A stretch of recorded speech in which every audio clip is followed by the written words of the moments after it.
রাজনৈতিক দল হিসেবে জামাতের নিবন্ধন ফিরিয়ে দিতে নির্বাচন কমিশনকে নির্দেশ দিয়েছে আপিল বিভাগ।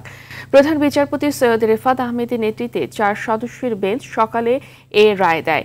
রায়ে নির্বাচন কমিশনকে অবিলম্বে এই নির্দেশনা বাস্তবায়ন করতে বলা হয়েছে। আদালতে জামাতের পক্ষে শুনানি করেন ব্যারিস্টার এহসান আব্দুল্লাহ সিদ্দিক, ব্যারিস্টার ইমরান আব্দুল্লাহ সিদ্দিক, অ্যাডভোকেট শিশির মনির, ব্যারিস্টার নাজিব মোমেন ও ব্যারিস্টার মীর আহমদ বিন কাশেম। এক রিট আবেদনের প্রেক্ষিতে 2013 সালে 1 আগস্ট জামাতের নিবন্ধন বাতিল ও অবৈধ ঘোষণা করে হাইকোর্ট। আপিল বিভাগ আজকে সে রায়কে বাতিল করেছে। প্রতীকের ব্যাপারে সিদ্ধান্ত ইসির উপর ছেড়ে দিয়েছে আদালত।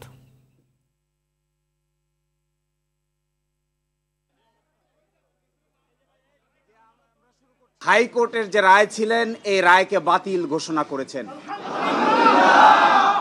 এবং ইলেকশন কমিশনকে নির্দেশনা দিয়েছেন বাংলাদেশ জামায়াতে ইসলামীর রেজিস্ট্রেশন এবং অন্য যে সকল ইস্যু ইলেকশন কমিশনের সামনে আছে বা আসবে সেগুলো যেন দ্রুতই নিষ্পত্তি করেন। আমরা আশা করি আগামীকালকের মধ্যেই মামলার সংক্ষিপ্ত আদেশ আমরা হাতে পাব।